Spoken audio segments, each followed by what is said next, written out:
Hello, hello, everyone. Welcome to Auntie Derek's Daytime Tea, where we discuss the latest celebrity tea in the news. I'm your host, Auntie Derek, and today is Wednesday, June 4th. With me, I have two of my fabulous co hosts, Chill and Will. Hey, y'all. Chilling Will in the house. Tea time, yay, tea time. Yeah. That's my line, Will. Yeah, well, we're going to start off the show with our Pride post that was coined by Beezus. Thanks again for that. And where, as promised, I was going to honor some LGBTQ people for the month of June because it's Pride Month. So I'm actually going to honor two people today. Both of them actually happen to be personal friends of mine, I guess, just like Mojo was yesterday. And today, the first person I'm going to talk about is my friend D. Rashad Battle. So I am sharing his link where you can see his biography on his Amazon page. Let me just share my screen and we're just going to read his quick bio and see his work. So let me see. Read full bio. Read full bio, damn it. What the hell? Okay, I'll get rid to say. So, D. Rashad Battle, born and raised in Rocky Mount, North Carolina, is an African American poet and author of five novels: Tattooed Teardrops, How to Kick Love Out, Dream, Deferred, So You Know It's Real, Paper Chase, and Fire. He has written two poetry books as well as a short film. This House and a full-length film, When the Well Runs Dry. So this is him right here. A lot of people say he looks like Snoop Dogg, like if Snoop Dogg was born in Rocky Mount. But a lot of people know him as D. Rashad Battle. I just know him as Dominique. Him and I, we met at North Carolina Central University, and this is my guy right here. And back in the day, he actually used to have a poetry group. Back when you remember what I told y'all I was writing poems about 50 Cent, stupid ass. So he had a poetry group that a lot of us was able to share our works in. So he definitely encouraged great works from a lot of people. And let me just kind of quickly scroll through his work. So you can see the sequel to Tattooed Teardrops, So You Know It's Real. Tattooed Teardrops, which I believe is his first published book. All I'm Doing Now is Wiping Glitter from the Floor. The Era Was a Mess, But Everything, Quit Poems and Words. How to Kick Love Out. Fire, The Book of St. Samuel's. The Teal Sad Boy and His Self-Help Tapes. And then Paper Chase. And then we also have The Dream Deferred and Hello Poetry, Collected Poems, Volume 1, all of which can be bought on Amazon. You read through Kindle. So, yeah. Shout out to my friend D. Rashad Battle, honey. If you want to read some juicy gay shit, honey, this is where you'll get it. All right. So, again, and the next person I want to honor is my friend Alonzo Pearson, who y'all may know as the Medea impersonator that you see go viral on TikTok a lot. And let me just share his Instagram page. Whoops. Let me delete this wrong thing I wanted to share. My bad. This is what I want to share.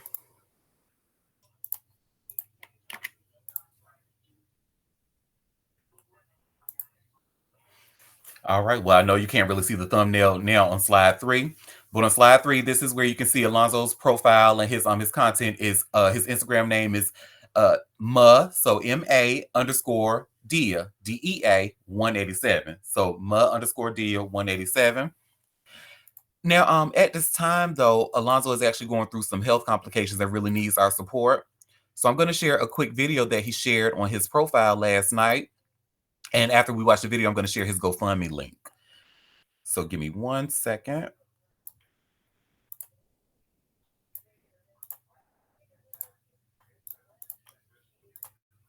Let me refresh this so we can see it from the beginning. Distance with my health challenges. I'm facing some serious health issues and need your help. Recently, my health has taken a turn for the worse. It's urgent, and I feel vulnerable needing help right now. I require immediate medical attention to address these urgent concerns. Your support can be crucial in helping me receive the care I desperately need. Please help, donate and share.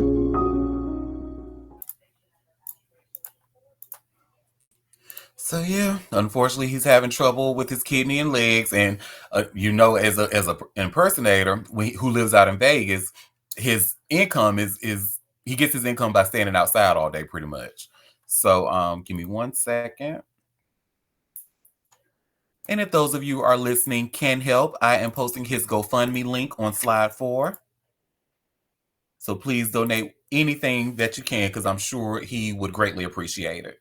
So shout out to my boo, Lonzo, best known as Madea. Excuse me, a Tyler Perry approved Madea impersonator, because he actually met Tyler Perry out in LA, and Tyler Perry told him, "You keep doing your thing." Ow. So let's see. Oh, I'm sorry, reading the comments. I wrote it backwards. You know what, favorite tours? You make me sick, honey. Well, that's that on that. That was part of my pride. That was my pride post segment for today. So before we start the tea, did anybody want to add anything about these two icons who happen to be my friends? Black queer creativity makes the world go round. Shout out to them. You better say that shit, honey. Yes.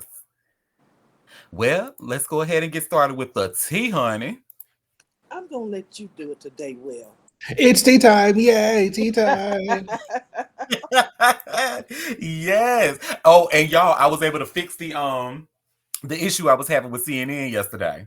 So it appears that I just needed to clear my cookies. So, Oh, okay. I'm like, what? yeah. Because I was reading, I did my research, and I was looking online, and other people were having this problem. They was like, I read CNN a lot, but all of a sudden it's asking me to subscribe and pay. It's behind a paywall, and most of the comments kept saying, clear your cookies, and that should work. And sure enough, it did. So, go ahead, favorite Taurus. Clear what, Auntie? Oh, clear your cookies. Your cookies? Okay. Your cookies. Mm-hmm. Yeah. Moon, hey, gorgeous.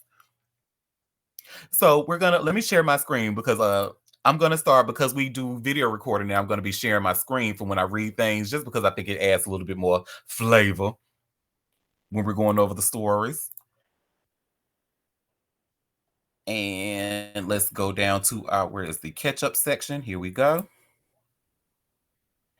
And let's catch up what we missed. So let's see. Okay, so no, I don't want to read what happened this morning. Let's see what we missed from yesterday, because I'm sure we missed some stuff from yesterday. Sorry, y'all. I'm just scrolling, making sure we get to the right spot.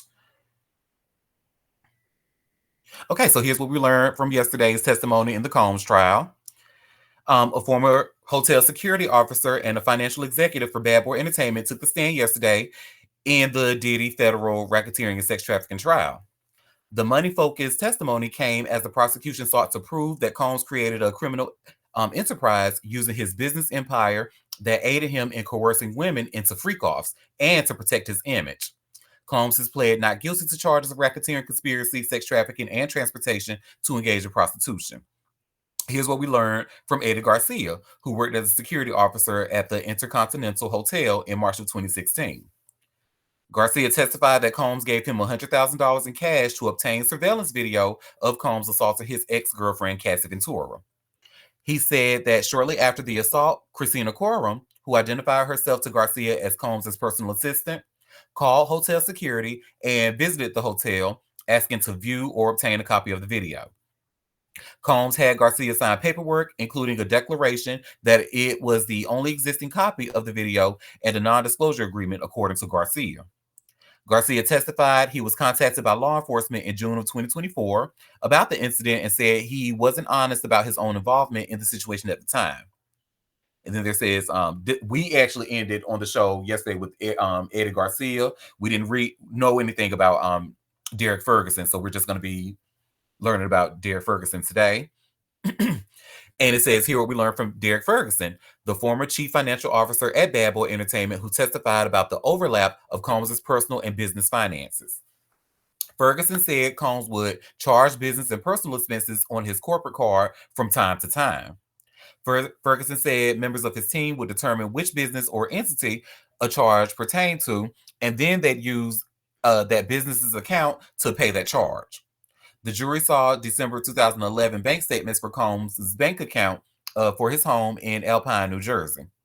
The records matched up with testimony from Regina Ventura, Cassie's mother, who said she was wired $20,000 to Bad Boy on Combs' request because she was scared about my daughter's safety. After Cassie sent her a text saying Combs was going to release sexually explicit videos and threatened to have her physically hurt. Mm-mm. So that's what we learned from Derek yesterday. So he's confirming what other people were saying. And let's see what happened so far this morning. Frank Piazza, a forensic audio and video editor, was the first witness to take the stand this morning in Sean Diddy Combs' federal trial. Piazza is an expert witness who testified that he is being paid $295 per hour for his work on this case, and that he has no knowledge of the case but reviewed cell phone video, surveillance footage, and sex videos. Brianna Bongolan was called to the stand next and testified about a physical altercation she alleged happened at the hands of Combs. Her testimony is expected to continue after the lunch break. So here's what happened this morning. Piazza testified that the Intercontinental Hotel surveillance footage of the March 2016 incident where Combs is seen physically assaulting his former girlfriend Cassie was not manually altered. Piazza said he slowed the footage to real time because the technical file converting process inadvertently sped up the video. The jury was shown the footage during Piazza's testimony for at least the 8th time since the trial started. Says reliable depictions. Piazza compiled video clips of the footage to track the movements of individuals inside the events, he testified, saying this was created at the request of the government. After the jury was shown this compilation, Piazza confirmed all the videos he used did not have signs of tampering and were reliable depictions of what the hotel surveillance system captured. During cross-examination, Piazza said he received the footage from the government but did not know where they originally obtained it. There were more videos. Piazza testified that he enhanced what he described as 10 sex videos and the audio on another sexually explicit video. The videos were admitted into evidence under seal during Piazza's testimony. They were originally recorded between 2012 and 2014 and were recovered from the Frank Black user profile, a pseudonym that we learned that Combs had used according to testimony, on a laptop that Ventura turned over to the government, the prosecutor said. Said distinct movement. The timestamps seen in the surveillance video do not always accurately reflect the actual time of day, Piazza said. He later testified during cross-examination that motion-activated cameras only update timestamps with distinct movement, saying that motion triggers a timestamp change in this camera system. Although a person might be visible in the frame, the motion-activated cameras do not update the timestamp until they detect distinct movement, Piazza said. I guess that's really important. The defense is trying to make that distinction or whatever. All right, so the balcony. Bongolan, who was a friend of Ventura's, testified about an altercation with Combs in 2016 when she said that she was held over a 17-story balcony by Combs. Bongolan added that Combs then threw her onto the balcony furniture and that she sustained injuries from the altercation, including a bruise on the back of her leg and neck pain. Bongolan testified that she still suffers from night terrors and paranoia. Then there were more violent encounters. Bongolan testified that she often stayed at Ventura's apartment and that Combs regularly came over in the middle of the night, banging on Ventura's door. On one occasion, Bongolan said they were awoken by Combs and that once inside, he threw the knife in Cassie's direction. Bongolan testified that she didn't call the police following the incident because she was just scared of Puff. Ooh, child. So that was a lot that we just went over. Does anybody want to comment on what we just learned from the catch up? Hey, Chaotic Cup.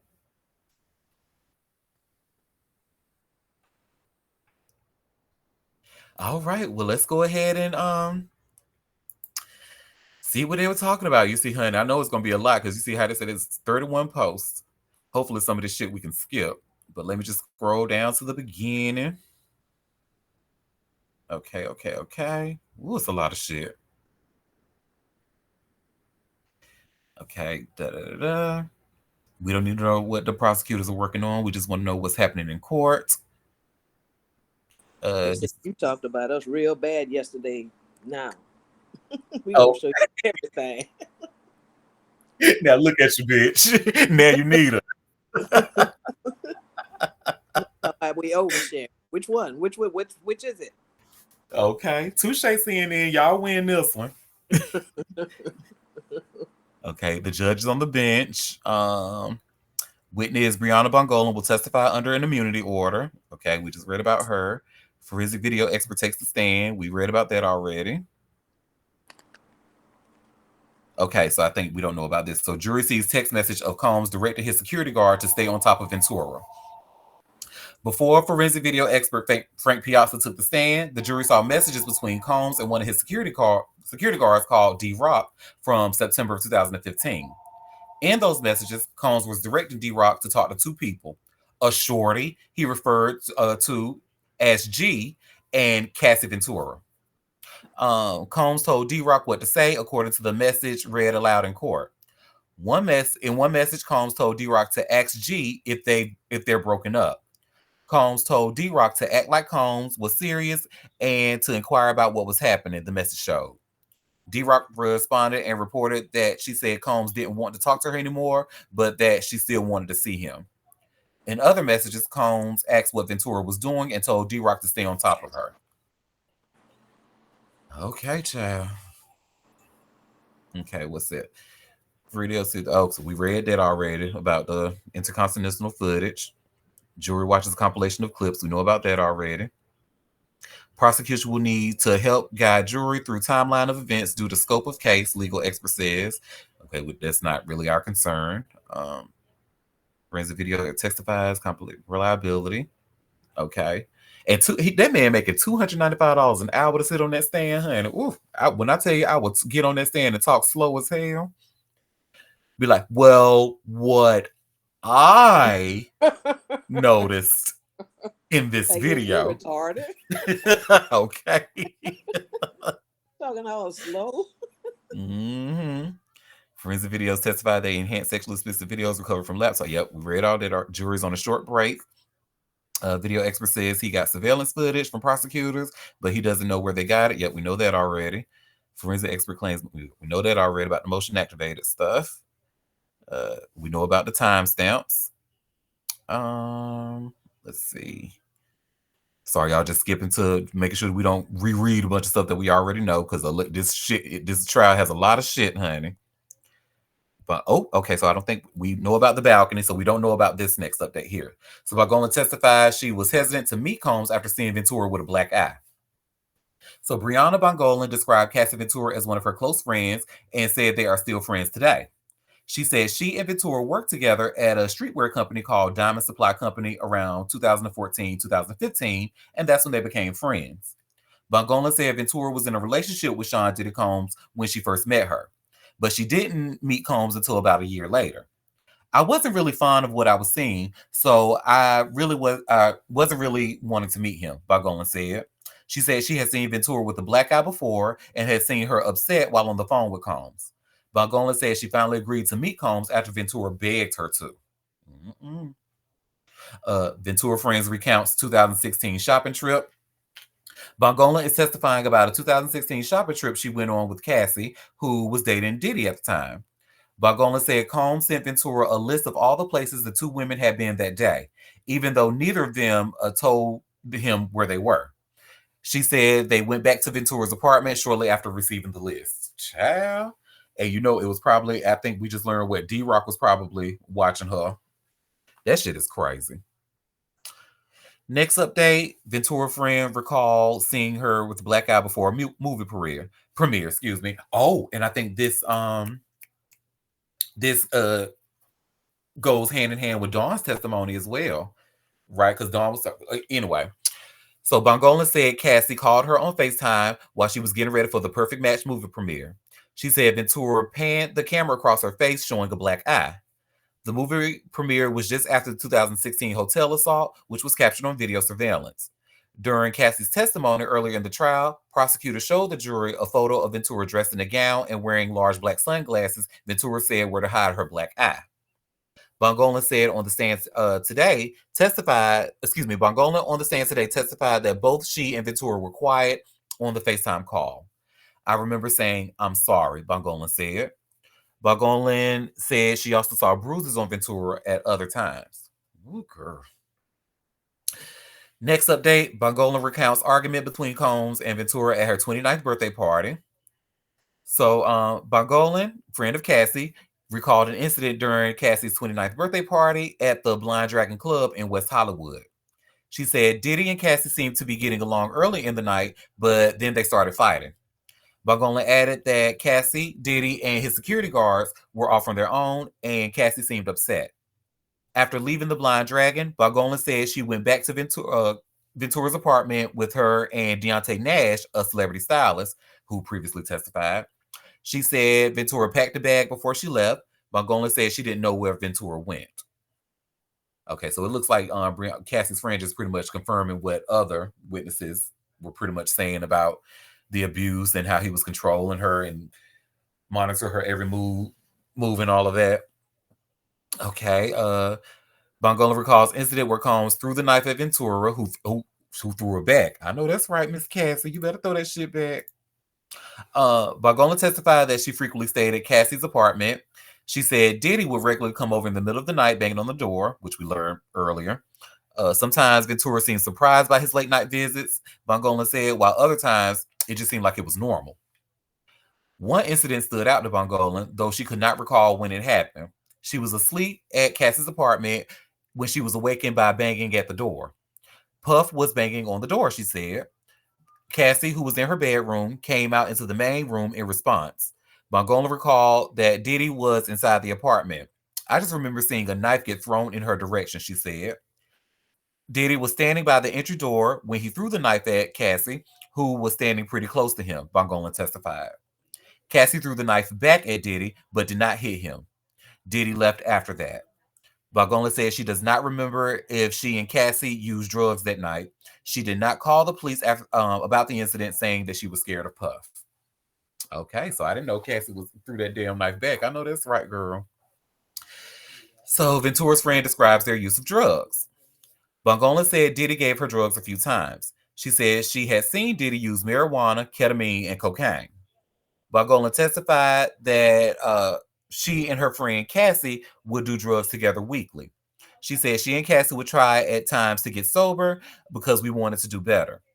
The two friends would try to cook together instead of using drugs, but those periods would never last, Bongolan testified. What's the next update? Bongolan testifies Combs threatened her during a 2016 beach photo shoot. Bongolan testified about a time Diddy threatened her while she and Cassie were doing a photo shoot on the beach in early 2016. He came up really close to my face and said something around the lines of, "I'm the devil and I could kill you," Bongolan said. Woo, child. Girl.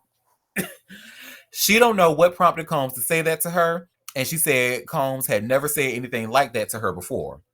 Bongolan said she couldn't tell if Combs was high.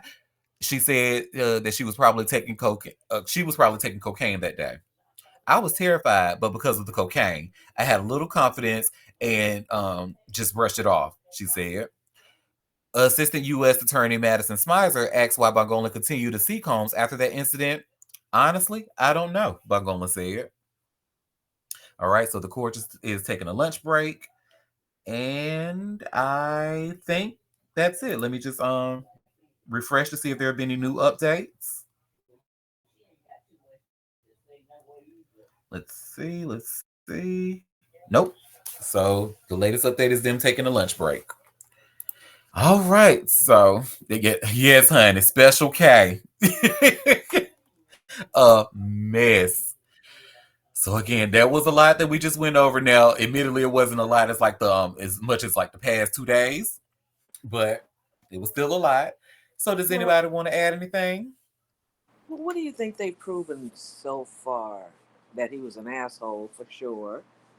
That he probably raped someone, but Rico, sex trafficking. Maybe we haven't gotten to that part yet.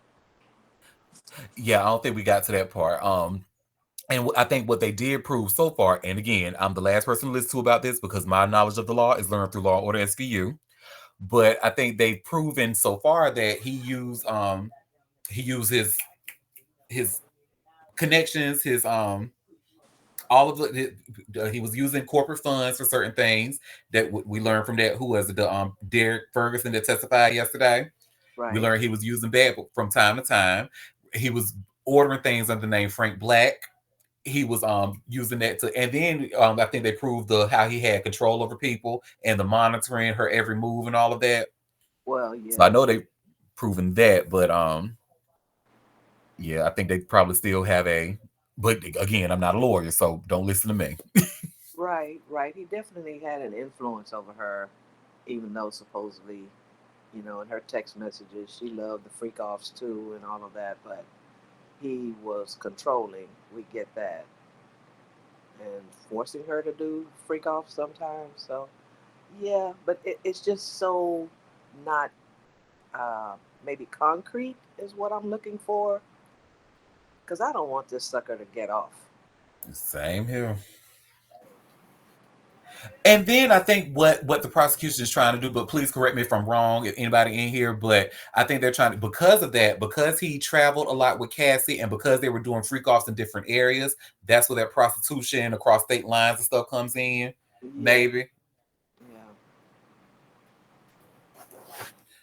So, and internationally because she traveled overseas and he was doing the same shit out of the country, So I don't know.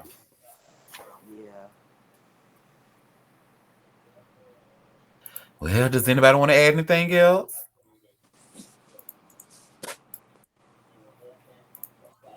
All right, well let's go on ahead to the next story, honey. That Brian McKnight stupid ass finally done replied, honey, because it was his brother that called his stupid ass out. Yeah, and he just made it worse. He really did, and now people suspecting that his ass is in a cult. He did it to himself. So I just shared this link from Vibe. Now let me just share my screen and we can read this together. And y'all see where it says Brian McKnight calls out brother Claude for announcing son Nico's death. And shout out to Will for bringing this to my attention last night. Ooh, Days after the passing of his son, Nico McKnight, singer Brian McKnight has called out his brother and Nico's uncle, Claude McKnight, for being the first to announce the 32-year-old's death. The Anytime singer took to Instagram Tuesday, June 3rd, to share his disappointment in Claude, deeming the announcement as inappropriate to come from an uncle rather than a parent. A big thanks to Claude McKnight's tasteless and aggrandizing announcement on TikTok that frankly was not his to make, in my opinion. He inserted himself and used Nico's death as an opportunity instead of letting him pass with respect and dignity. It has instead turned into a circus, a mockery of a life now lost, making this tragedy into a reality show type drama. McKnight went on to say that his brother chose to make news of the family death public. He and his wife flew to Hawaii to grieve privately. While that was unfolding, my wife and I flew home to Maui and had a private memorial remembering him and all the good times. Nico, born Cole Nicholas McKnight, died following an intense battle with cancer. According to O'Brien, he offered Nico and his mother the opportunity to see a specialist that may have been able to help, but claims his offer was declined, which he blames on Nico's mother and his ex, Julie McKnight. The last time he and I spoke, we offered to all the help we could provide. We had the number one oncologist on deck for him and a team of specialists on standby with private care in our home. He and his mother declined. The door of communication was open and remained open until his death. The self-proclaimed Mama Bear, may God have mercy on your soul for now allowing him to accept that help and not allowing him to use that line of communication. There is great comfort in knowing God knows the truth and that the totality of the whole story, he went on. I am truly thankful for the immense peace God has given me. I left everything in His hands. I have clear conscience. The only judgment that matters is God's. My wife, our children, and I are eternally thankful to Almighty God that the suffering has come to an end and grateful for all your condolences. Thanks to those of you, uh, thanks to those of you have known the truth from the beginning and haven't let untruths, half truths, or slander prejudice your opinion. The Back at One singer has been estranged from his older children from years, previously calling them a product of sin. McKnight shares Brian McKnight Jr., who honored his brother this week, and the late Nico and Julie, and has a daughter, Brianna, from a previous relationship, plus two stepchildren, Julia and Jack, and a toddler, Brian McCoy McKnight Jr., from his current marriage. And then they have in here where you can see the post here. Don't know if I want to see that shit. You know what? Fuck Brian McKnight. Oh, and the chat say the same thing. We have a fuck his bitch ass. Oh, and oh, now he's a parent. Right. Go ahead, favorite tourist. I'm not sure if any of you all have actually seen the social media post. I believe it's on the Instagrams. And it was like this aerial view of Hawaii. It was giving very much unbothered while he's talking over the B-roll footage. It just felt very gross. It just felt so disgusting to me. It was disgusting. It's crazy. Of course I saw that coming as well. Oh, we're gonna bring God into it. Like, y'all gotta really stop putting in the names of deities when you're doing some fuck shit. Yes, I said God and fuck shit in the same sentence. Lord knows my heart. Anyway, it at a certain point, people have to question what it is they truly believe in, but I don't think they have the capacity to do so. So, it's unfortunate, truly, but if it weren't for his brother, we wouldn't have known. You know, what was he? What was Brian going to wait on if he already considered his children to be less than human? Essentially, I'm paraphrasing, of course. It's crazy, but I'm pretty sure this is not the end we're going to hear of this. So we'll see. We'll see what else comes out of it. But as I stated yesterday, I fully believe that Brian is going to regret this decision, if not now, in the very near future. I wholeheartedly agree, and I certainly hope his ass regretted. I hope he feels so much pain. Anyway, go ahead, Chili. And let me just say, when you're recovering or trying to fight a battle such as this, you don't want to be in atmosphere where you feel like you're not wanted or appreciated. Like, I get that he offered his financial help, but it's not just about that. Why would he want to spend his what he probably knew were his last days with a man who has spoken about him and his siblings in such a way? I just could not see myself putting, putting myself in that situation. Mentally, it matters where you are in this kind of battle. It's not just a physical battle. And I think maybe Nico didn't. Nico was 30 something years old. His 32. mother, his mother could not turn down that help if he wanted it. He could have gone there. You know what I'm saying? It wasn't up to Julie.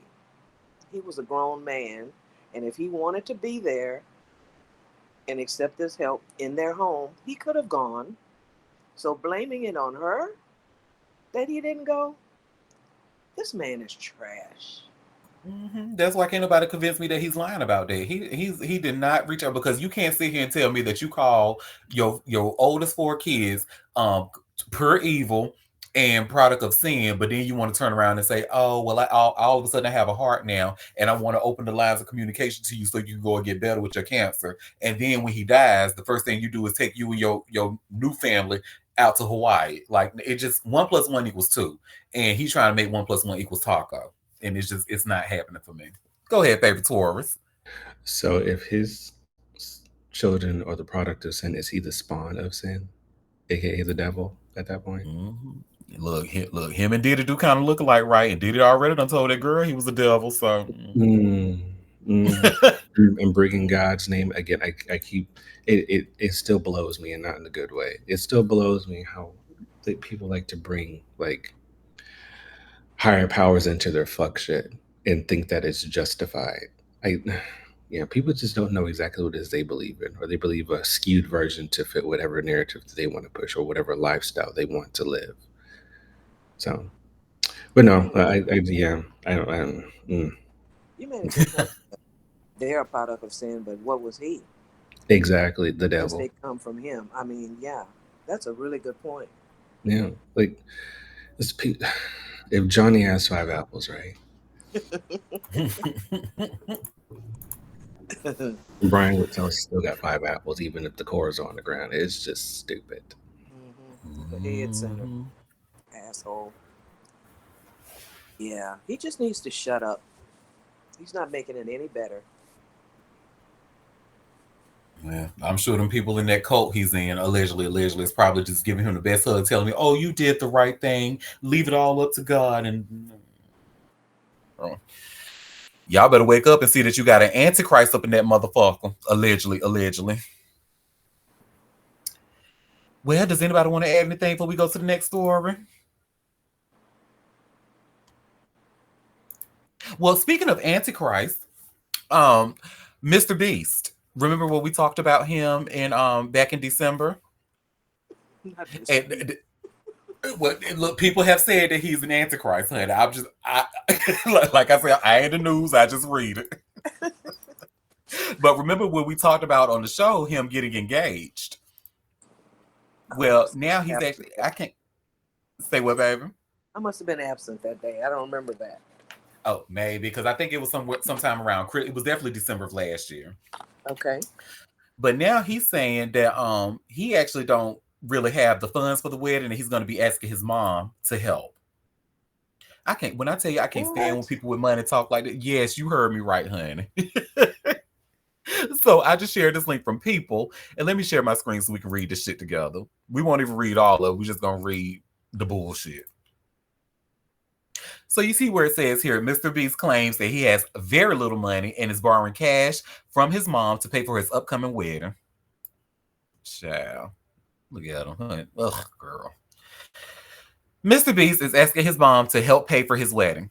Despite being worth an estimated $1 billion per celebrity net worth, Mr. Beast, whose real name is Jimmy Donaldson, claims he has very little money and needs his family's support to fund his upcoming wedding to his fiancee, fellow content creator Thea Boysen.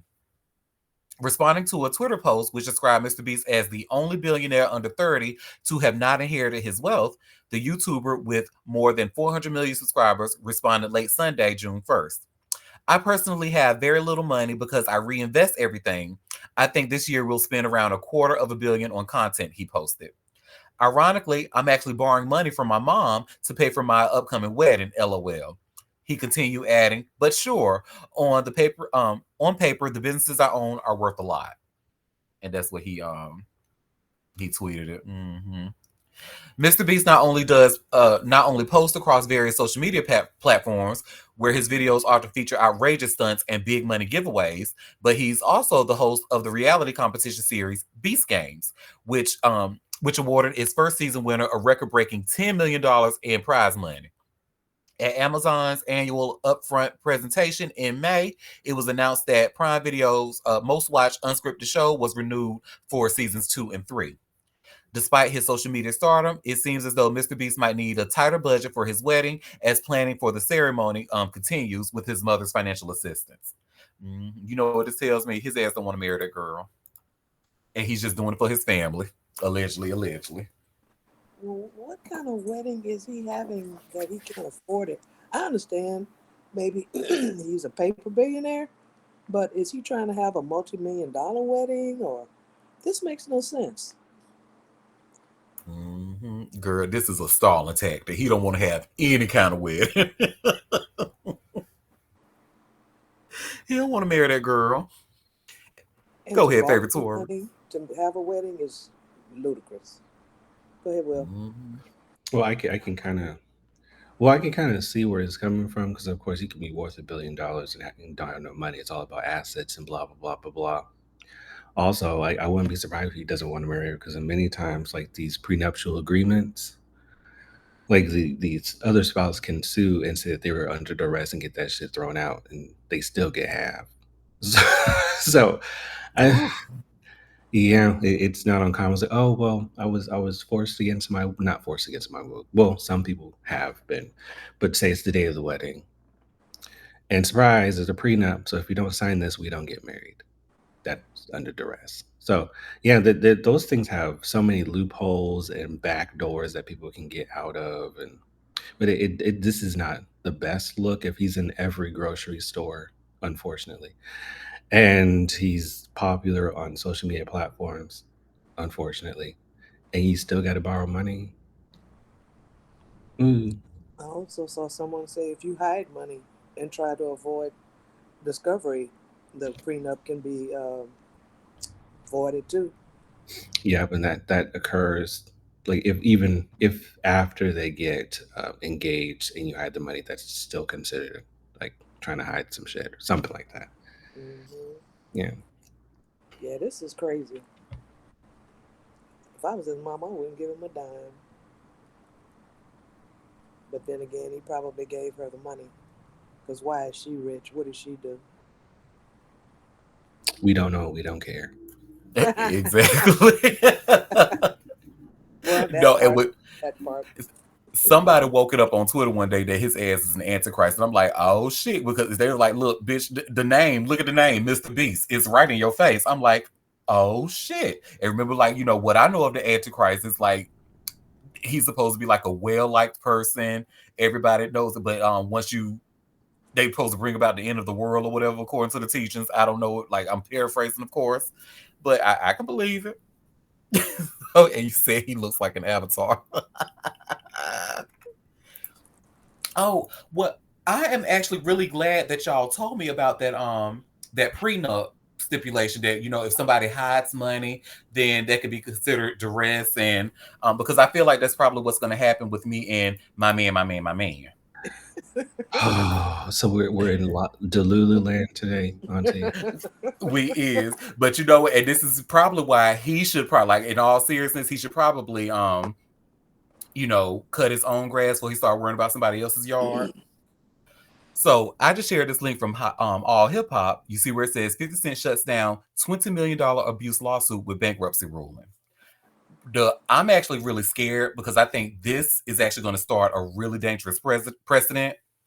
But let's talk about it. Look, he just looking mean in the face. Let me share my screen and we're going to talk about it, honey. Yeah, this was crazy. So 50 Cent scored a legal win in Connecticut after a bankruptcy judge approved his motion to seal court documents containing abuse allegations tied to a $20 million lawsuit, citing the potential for economic and reputational damage. The ruling under Section 107B2 of the Bankruptcy Code allows courts to restrict access to records containing scandalous and defamatory matter, Bloomberg Law reports. The judge agreed that the materials in question could harm the rapper if made public. The allegations stem from a civil lawsuit filed in New York State court by a woman named Rodriguez who accused 50 Cent of abuse. However, the rapper's legal team argued that the claims were already discharged as part of his 2017 bankruptcy reorganization plan, which wiped out all the pre-bankruptcy debts. According to court documents obtained by All Hip Hop, 50 Cent's attorney said the plaintiff was aware of the discharge but continued to pursue legal action. In response, 50 Cent requested that the court reopen the bankruptcy case to enforce the discharge order and prevent the lawsuit from proceeding. He also requested sanctions against Rodriguez for allegedly violating the discharge and asked that all sensitive filings be submitted under seal. The judge agreed, stating the documents would remain sealed due to their potential to cause economic or reputational harm to the debtor. 50 Cent's legal team emphasized the financial toll the ongoing litigation has taken, noting he has already spent a significant amount defending himself and urged the court to act swiftly to prevent further loss. The court initially discharged Rodriguez's claim in 2017 when it approved 50 Cent's bankruptcy reorganization plan. Why is that word kicking my ass? Reorganization. Shit, you know what? I ain't even gonna try no more. Anyway, so yes, Durham, exactly. But yeah, that shit, that's crazy. And like I said, I think that shit is gonna open up a whole can of worms in the future for other predators who want to say, "Oh well, I'm filing bankruptcy right now, so let me just go ahead and anything that wants to be filed, then we can we'll seal it." I don't like this. I don't like it at all. Well, that's that on that, honey. Go ahead, favorite Taurus. And unfortunately, people like to game the system, and that's how they get rich, which is crazy to me. Mhm. Yes, indeed. Well, I know y'all had enough of talking about my man, my man, my man. So the next story. I'll be glad when y'all break up. It's not gonna happen because I'm stupid. You know Go what? ahead. You know what? I'll be happy when Auntie wakes up. That's it. Honey. Well, who's waking up, honey, is the state of Utah, honey, because they actually still. So remember, we talked about NBA YoungBoy and how they did not like. They felt that the pharmacist who was robbed because of him was scared of him being pardoned. Now, I just shared this link from Hot New Hip Hop. You see where it says U.S. State Representative says the state should still pursue NBA YoungBoy despite the Trump pardon. Honey, they are really. They said this motherfucker has did some damage and he is basically getting away with it. So I am sharing my screen. So NBA YoungBoy fans have been able to rejoice thanks to Donald Trump pardoning the rapper last month. The poet has wiped away the Louisiana native's 5-year probation that stemmed from some serious charges, and I do mean serious. They included ones from Utah with those being identity theft and forgery. Moreover, YoungBoy was facing federal gun charges. Not too long after the bombshell report, the hitmaker wrote a lengthy statement showing love to Donald Trump for this move. We already talked about that, so I'm just going to skip that.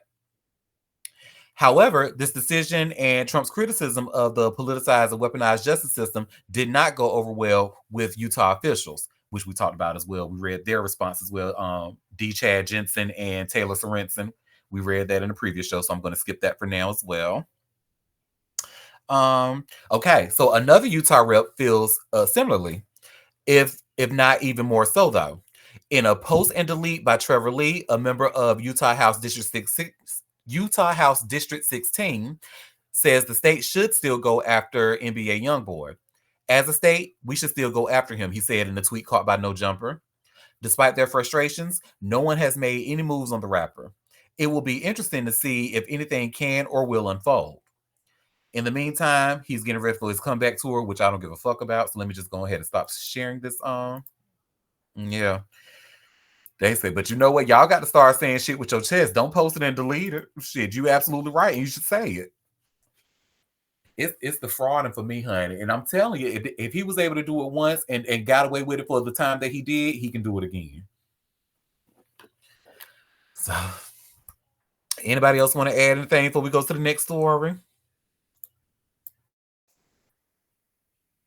I just have to give y'all a heads up. It seems like most of the stories that we're talking about today are about litigation or some form of it. It's a lot of suing in the streets, honey. So chill. Remember the show we were talking about, She the People, honey? Yes, honey. Well, girl, how about Tyler Perry and Terry J. Vaughn are being sued because of it? Oh, no. Mm-hmm. Not Terry, too. What's up? Terry too, girl. I just shared this story from Vibe, and y'all see where it says Tyler Perry sued over Netflix comedy series She the People. Mm-hmm. And let me share my screen.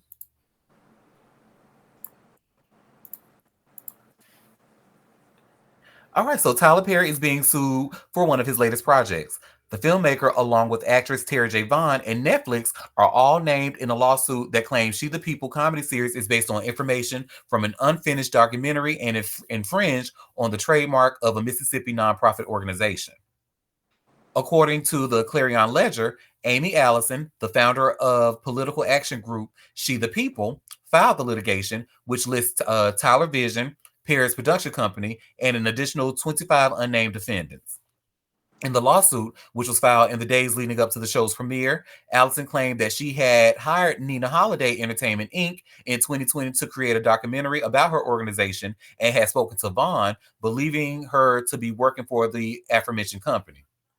Furthermore, she alleged that she and Vaughn had discussed themes, interviews, and more for the proposed "She the People" documentary series, and that all intellectual property was to be retained by the nonprofit. Allison's lawsuit also detailed that Tyler Vision attempted to establish its own "She the People" trademark in September. However, the U.S. Patent and Trademark Office reportedly denied it in April. She is requesting a jury trial to resolve the matter. The series echoes many of the same themes regarding Black women's experience in politics that Miss Allison addresses through her activism under the She the People mark, albeit in a slightly different format, the lawsuit stated, per Black Enterprise. She the People premiered its first 8 episodes last month, with the remaining 8 set to debut this August. Alongside Vaughn, the comedy stars Jo Marie Payton, Jay Nova, Drew Olivia Tillman, Trey Boyd, and Dion Brooks. And here's the trailer for it. Wow. And lastly, it says the series officially described as follows: Lieutenant Governor candidate Antoinette Duckerson runs a successful campaign and now must figure out how to thrive under a sexist and condescending governor while attempting to keep her family in line now that they are all in the public eye. Vibe has reached out to Netflix for a statement regarding the lawsuit. A response has not been made by the time of publishing. That's Girl. crazy. But when they said that Vaughn, she talked to Vaughn, I'm like, Mm-hmm. And they thought Vaughn was working for the initial company that they hired for, for like to consult and everything. But it just appears that Vaughn was just there taking information, allegedly. Well, she may have been with a consulting company, but obviously the idea got to Tyler, and did she pass it on? Maybe she passed on that information to him. I mean, that may be true, but she took it further, allegedly. Allegedly, she probably. I imagine because I'm this article. I don't see any reason to believe that it's not true. To be honest, especially after what. And keep in mind, I loved it. I thought it was a really fun show to watch. But Right. based off of what I just read, honey, it looked like it might be some truth to this. I hate that anybody's work would get, taken over like that. I don't like that, especially And, by Tyler Perry. He should know better. mm-hmm. What to be completely honest though, Chill, I am actually surprised that this didn't happen like sooner with his previous shows. Because Really? you know what? Yes, because you notice how he seems to have his own version of things that he pretty much like that show The Oval. That is just a ripoff of Scandal. You know what I Mm, mean? And that's it's true. See, I never watched The Oval, but it had the same sort of storyline. They had a fixer and all of that in there. and the president doing the scandals. The wife is crazy as hell. Oh yeah, yeah. Okay. Well, I guess the chickens have come home to roost, honey. They sure did. But I say that to say that this chicken still would like to work with Tyler Perry. Tyler Perry, I heard you like to exploit actors, and I am ready to be exploited, honey. You're such a bird. And he is. He keeps them actors working, honey. Yeah, that he does. That he does. Well, does anybody want to add anything before we go to the next story?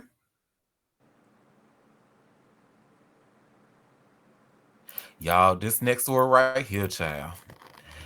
Whew, speaking of another 20 million from a predator, like we just talked about with 50 Cent, Russell Simmons, child. So y'all remember the I was telling y'all, and I think I may have even mentioned it in the show before, that documentary on HBO Max called On the Record that Drew Dixon, she talks about her experience. Drew Dixon and Kelly Catrone, they talk about their experiences with Russell Simmons and how he raped them. Mm-hmm. Well, baby, Russell is actually suing HBO because of that, and he is suing them for $20 million. All the way from Violet, child. Okay. Girl, Recession you see, indicator. wake it up. You need money. I need money like I need money. Hmm. Okay, And you good see, I luck just with that. shared this. Exactly. I just shared this TMZ link. Mm-hmm. And you see where it says Russell Simmons sues Namaste from Bali, but I'm gonna need 20 million from HBO over the On the Record documentary. Mm. So I'll read the update later. So Russell Simmons claims HBO Max ignored mountains of evidence refuting the sexual assault claims against him when it produced a documentary about the cases, and now he's suing the streamer for $20 million. According to docs filed in New York, Simmons says the 2020 documentary On the Record disregarded and suppressed more than 20 witnesses who refuted the allegations multiple women made against the music mogul. Simmons says that information was readily available to several bigwigs at Warner Media, the parent company of HBO Max, including CEO John Stankey. I'm sorry, his name is John Stank. Okay. Or stonky. It might not be stanky. I don't know. I like Stanky better. Me Do too. the stanky leg. He claims civil rights leaders and members of Congress urged HBO to review the evidence supporting Simmons' denials, although he doesn't name any of them. One name he does drop in the doc is Oprah Winfrey, claiming she was initially an executive producer of On the Record, but she withdrew from the project after publicly noticing inconsistencies in the accusations. The Def Jam founder also claims HBO and the doc's producers disregarded 9 consecutive credible and favorable CIA grade polygraph results, which presumably would have supported his side of the story. Simmons moved out of the U.S. back in 2018 following the allegations and sold his last U.S. property in 2021. He has taken up residence in Bali, Indonesia, where he owns a luxury yoga retreat.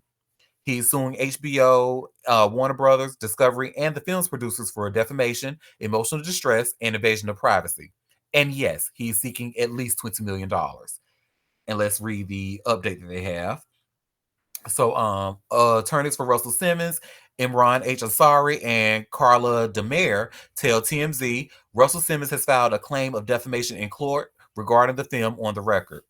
Despite voluminous support for Mr. Simmons in the form of credible information, persuasive evidence, witness statements, and calls for further investigation by notable members of the media, politics, and the civil rights movement, the defendants simply disregarded it and released and continued to re-release globally a film that tremendously disparaged and damaged Mr. Simmons with its salacious and defamatory accusations that he vehemently denies. Okay. But he ran all the way to Bali because it was false. Okay, come on, Will. It's interesting that he moved all the way to Bali, a place that doesn't have U.S. extradition.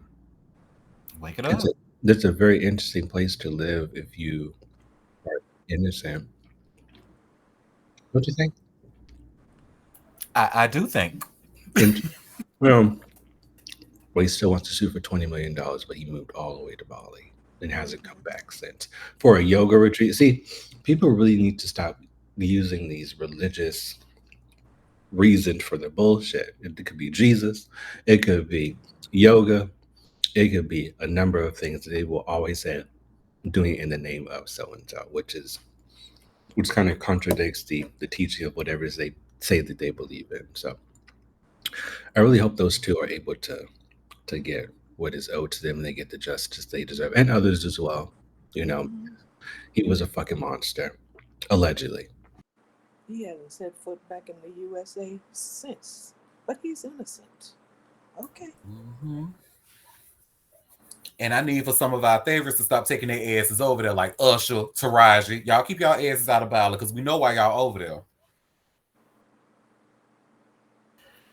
Well, that's Well, that on that. Bali is a beautiful place. People do go there to vacation now. I mean, you know. Oh no, I'm talking about the people that actually stood there and took pictures with this motherfucker over there smiling and shit and posting it Oh, on social media. oh, I see. Yeah. Keep y'all asses away from him from over there. If you're gonna go to Bali, stay away from his yoga retreat. Well, does anybody want to add anything else before we go to the next story? Loser.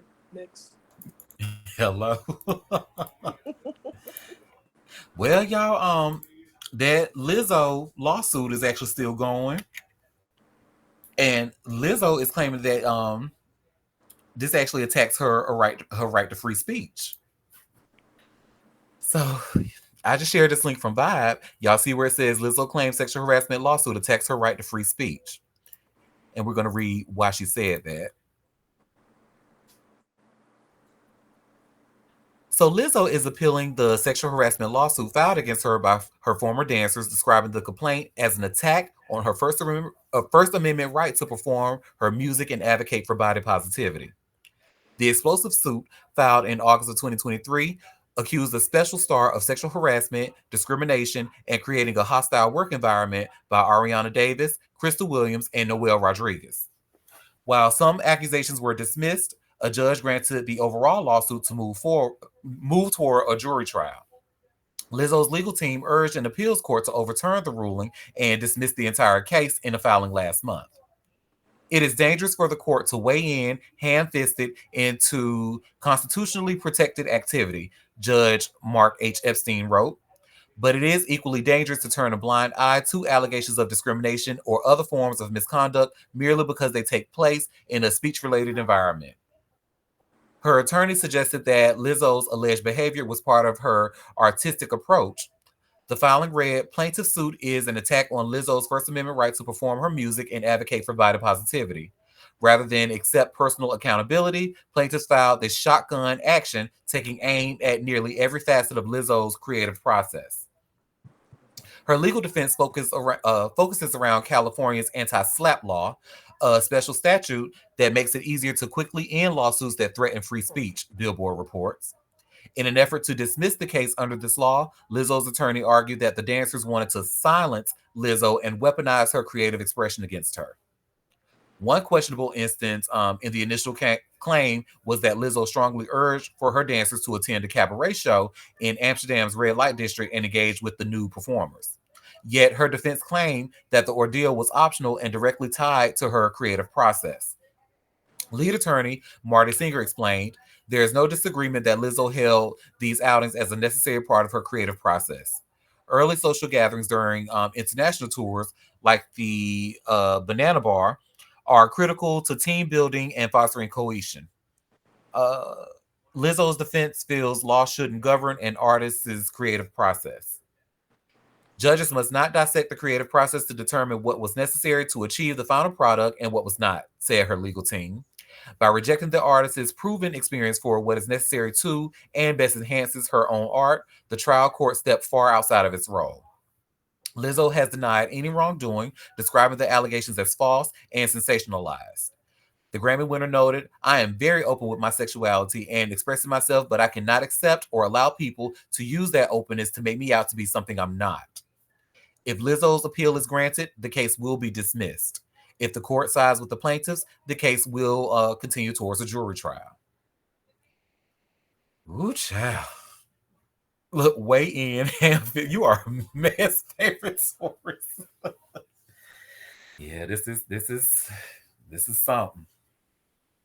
I don't I have a bit of difficulty like seeing how this goes against her right to free speech, but okay. I mean, I see what they do. But basically, from what I learned from this article, they're trying to pretty much use this to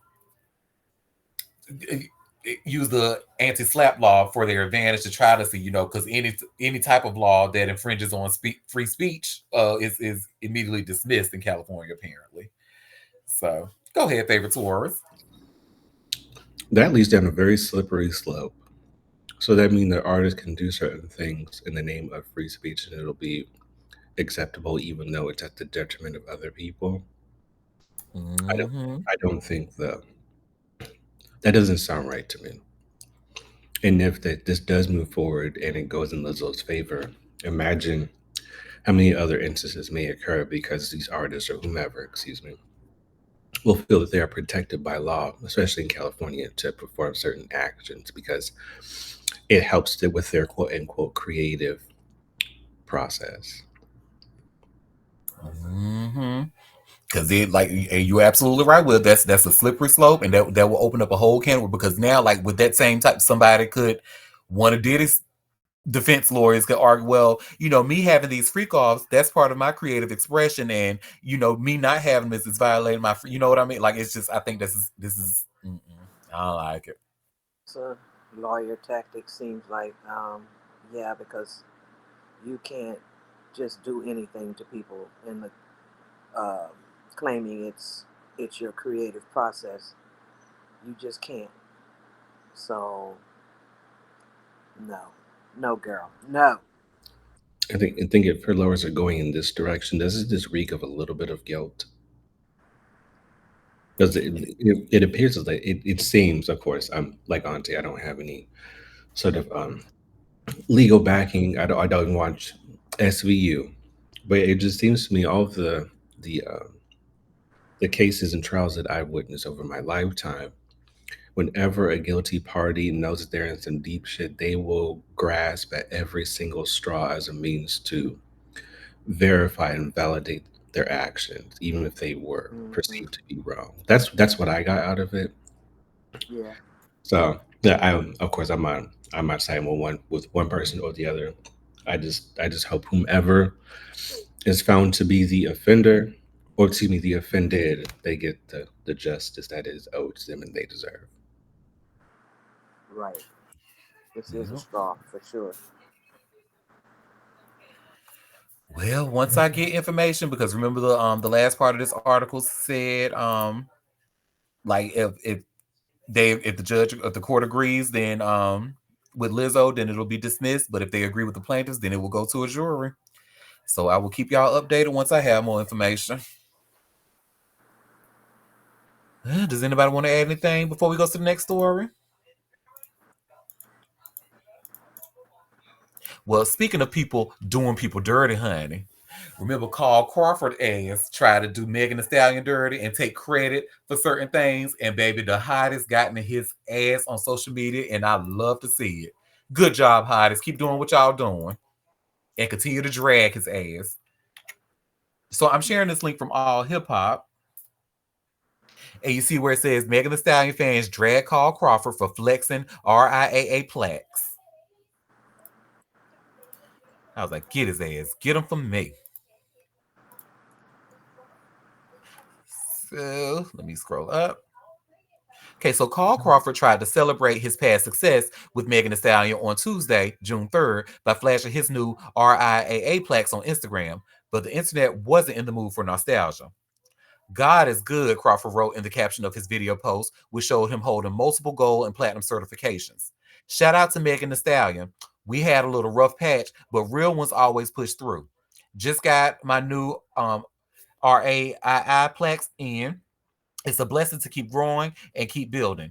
Appreciate the journey, appreciate the lessons. Time to hang these up in the new studio. And this was the video that he shared. Hey, big old tree. God is good. Yeah. Ah, Hey, ah. shout out to Megan Thee Stallion. Sorry about that little rough patch we had to go through.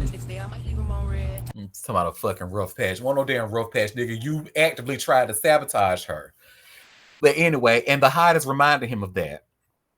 And you see where it says the post quickly drew criticism from users who felt Crawford was taking credit for Megan's accomplishment despite their messy legal fallout. Congratulations to Megan and Megan alone.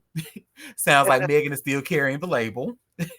Rough patch, you ran a 3+ year campaign antagonizing and sabotaging Megan. You only now speaking favorably of her because you got humbled in court. And you still ain't broke a new artist with half the success of Megan. And you know deep down that you never will, LOL. Definitely throwing something on the grill when 1501 goes defunct. If the nigga say me, tell him to do it again. That was one of Megan's quotes. Can't get anyone else signed, huh? She's still your biggest artist to date, Carl.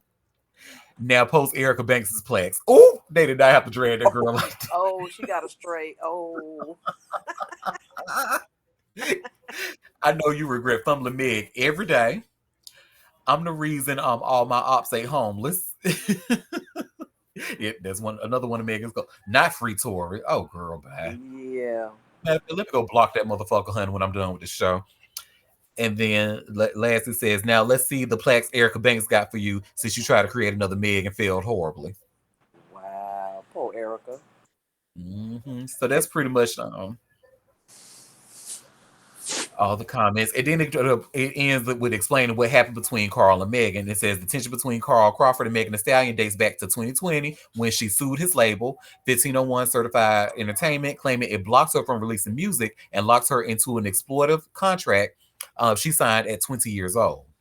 Megan alleged she was owed over $1 million in royalties and accused the label of sabotaging her career by refusing to count her 2021 project, Something for the Hotties, as an album. Crawford and 1501 countersued, arguing Megan owed them more than $10 million from tours, merchandise, and endorsements.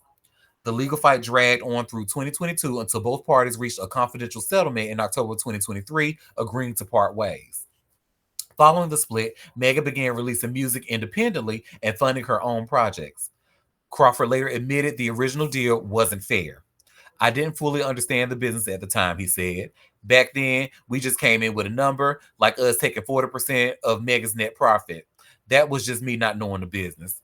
Motherfucker, you knew the business. You just thought your ass was going to be able to get away with it. Go ahead, favorite Taurus. Correct me if I'm wrong, but don't you have to pay for those plaques? The certifications don't automatically, and those plaques don't automatically get sent to you. You actually have to pay for them. What? I didn't. Let me look up and say, dude. Just like the star on Hollywood Boulevard or whatever. Got to pay for those. Interesting. Yep, I just learned something new today. Wow, $450. Yep. So essentially, he's showing off what something that he paid for, not something that he worked for. Interesting. $450. So there's a reason why, like a lot of these artists, like the Dancing Lady and Mariah and the like these legacy artists and some labels as well. They actually have to pay to get their certifications updated. So like the amount of records they have sold, you have to get that updated. You have to pay for that. And if they want plaques to kind of commemorate those accomplishments, they have to pay for that as well. Which is why a lot of the times when you see someone sold however million records, it's because they paid to get the certification. They paid to update their stats? What? No, yeah, they got to pay for that. Well, and even then, like if it's a record label, the record label has to buy in to have certification for their artists, and if they are independent, they also have to buy in to get their stuff certified. If they own the rights to the music, they have to pay to get it certified and updated. Wow. Capitalism is everywhere, right? Yeah, this was blowing my mind. Yeah, so sorry, I'm going on a tangent, excuse me. But yeah, it's why a lot of times when you see like why doesn't so and so like the Jackson 5, why do they only have one plaque? That's because Motown didn't pay the RIA to get their artist certified, so they don't have no plaques. They didn't have plaques until they became the Jacksons and so forth. Yeah. Okay. And I would. This is a tangent. This was actually very educational. You have just blown my mind with this information. I literally thought this shit was given to people, but I need to remember that nothing is free. So nothing. That's crazy. So next time you see somebody touting some plaques, just count the number of plaques times 450. Excuse me. That's how much they had to pay for each plaque. I'm not sure what the amount is to get like their numbers updated, like the actual numbers. I don't know what that is. But yeah, that costs as well. Wow. I mean, 450 when you're, fairly wealthy doesn't seem like a lot of money. But just the fact that they have to pay for that, their hard work, they're making money for other people, and then have to pay for a plaque to celebrate their own work. It just reeks of just underhanded, dirty. And that's only if the record label is registered with the RIA for those certifications to even count. Right. That's another. Wow. It's crazy. It is. Hmm. Well, if you happen to be one of those people that feels that $450 is not a lot of money to you, my cash app is $Derek is normal. I will send you a picture of a plaque if you like. You know, this plaque. Let me stop. I said wealthy people. Anybody out there, let me put my cash app out there. What the heck? Okay. Well, does anybody want to add anything about these expensive ass plaques before we go to the next story? I can get a health health plaque. I need 20K. Yeah, I know that's right. Ooh, child. I know that's right. Well, so y'all know the rapper Mo3, who was unfortunately killed on that Dallas highway not too long ago. Well, his family actually just had a legal victory. I told you we was gonna be talking about a lot of litigation today. Wow. So I just shared this link here from Hot New Hip Hop. Y'all see where it says Mo3's estate secures legal victory in copyright lawsuit against the sound engineer. So let's talk about this in detail. So at the end of April, a jury reached a verdict in a lawsuit Mo3's family filed against former sound engineer Ray G. Bolin Jr. The lawsuit was filed back in 2023. In it, Mo's three family alleged that Ballin Jr. failed to provide them with his music files after he died, accusing him of copyright infringement, conversion, and tortious interference. Chief U.S. District Judge Amos Mazant entered the final judgment last month, as reported by the Dallas Morning News yesterday on June 3rd. The verdict was reached after a week-long trial and roughly 2 hours of jury deliberation. Mo 3's estate was awarded $2,500 for a Digital Millennium Copyright Act violation, along with another $2,500 for the unauthorized use of Mo 3's name, image, and likeness. The verdict was also reached just weeks after Yella Beezy was charged in connection with the rapper's death. And remember, we talked about that on the show before. And just to kind of reiterate, in November of 2020, Mo3 was approached by a man wearing a ski mask and holding a gun on I-35 in Dallas. He proceeded to run from the man, but was shot in the back multiple times. Ultimately, this is what ended his life at 28 years old. Yella Beezy is accused of hiring Kawan White to carry out the murder. A few days after his arrest, he was released after posting $750,000 in bail. Beasley feels relieved to be released. I can't comment any further on his plans, his lawyer Toby Shook told TMZ at the time. During an interview with Say Cheese in April, Mo3's former manager, Rainwater, recalled his last conversation with him, revealing that they were talking on the phone when the shooting took place. I don't know if the dude shot at something, he said, but the car went dead. He also went on to recall asking for Mo3's location multiple times, paramedics arriving, and more. So yeah, so congrats to his family. They had to do all of that shit for $5,000. Ultimately, that's what they got. But I mean, they put this man was killed. This sound engineer Ray Ball, he ought to be ashamed of his fucking self. People just greedy, greedy, greedy, greedy. Well, that's that on that. I mean, that's how it works in this country. People take advantage and get away with it. And get away with it. Yes, indeed. Well, does anybody want to add anything before we go? So I got 3 more stories left. Anybody want to add anything to this one?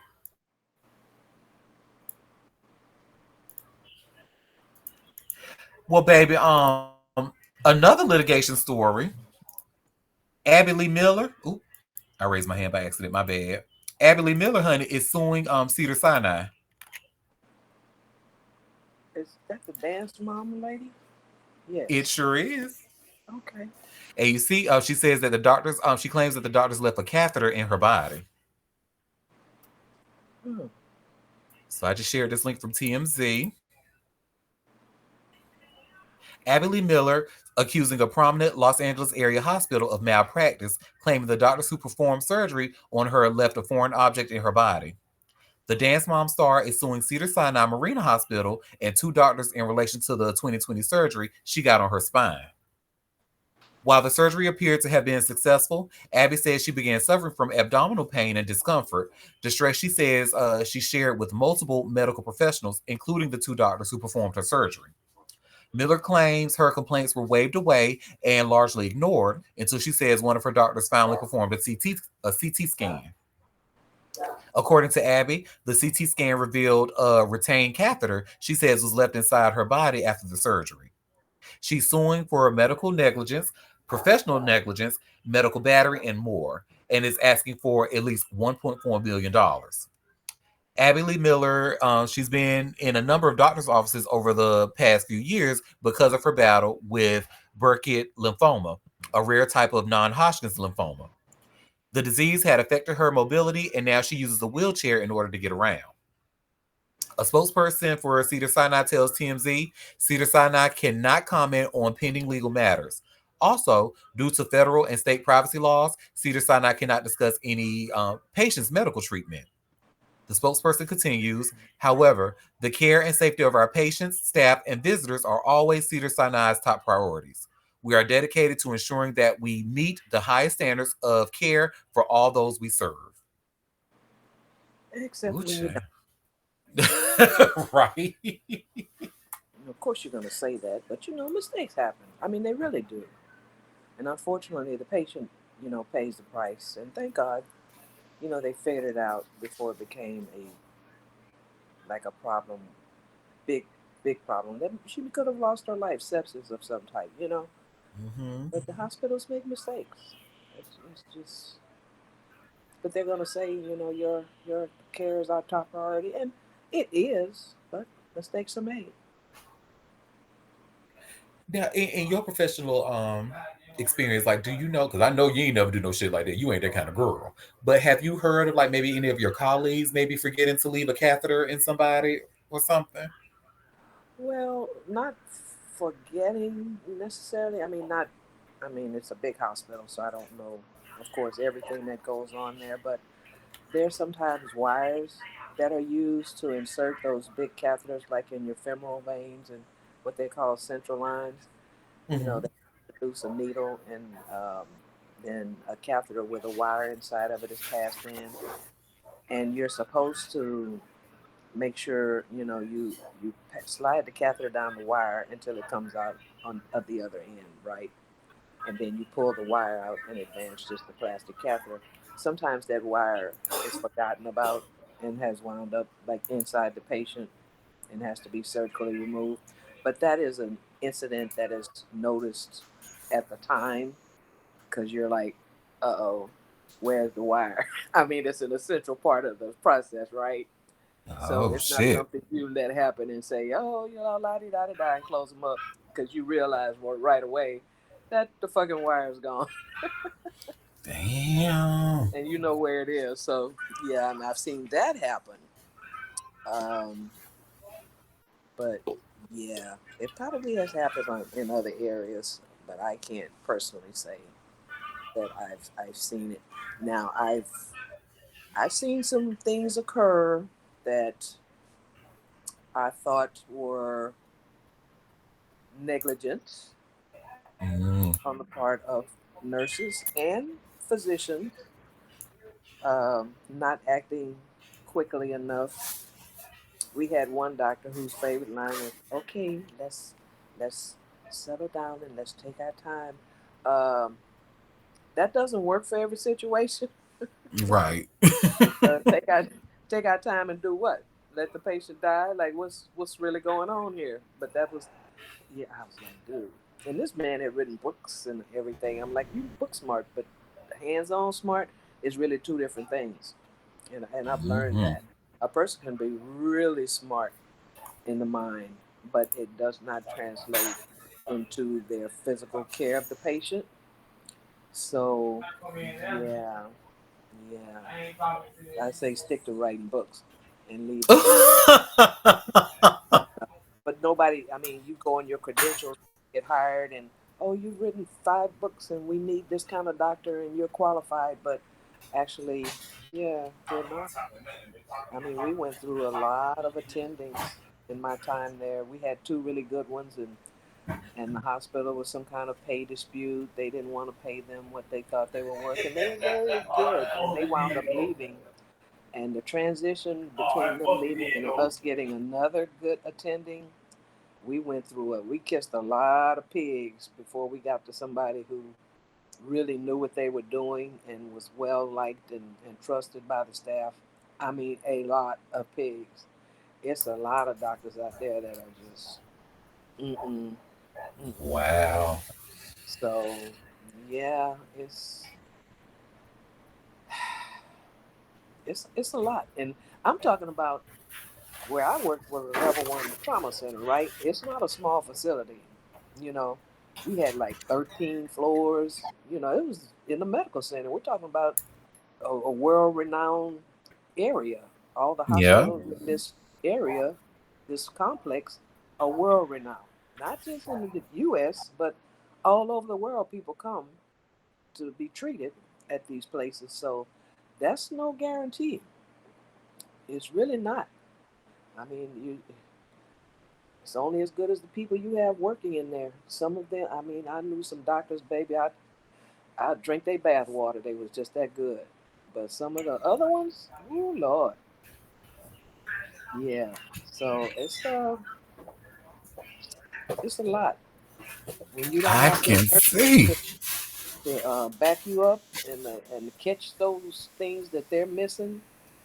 Luckily, we had really good nurses. I mean, you have a bad one here and there, but for the most part, we had good nurses who were paying attention and could call some things to your attention and stop things bad from happening. But at other times, we really couldn't.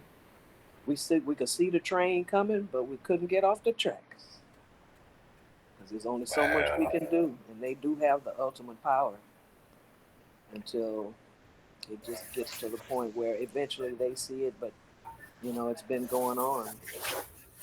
Yeah, it's a lot. It really is. So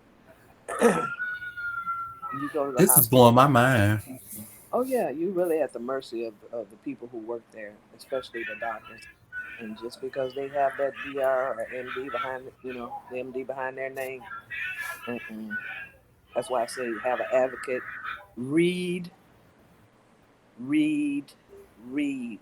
People say doctors don't, you know, don't Google stuff. I'm your doctor. I know more than Google. No, with the information highway being what it is today, and Hmm. there are groups that have people who've been through what you've been through. Read about your medications. That information is readily available.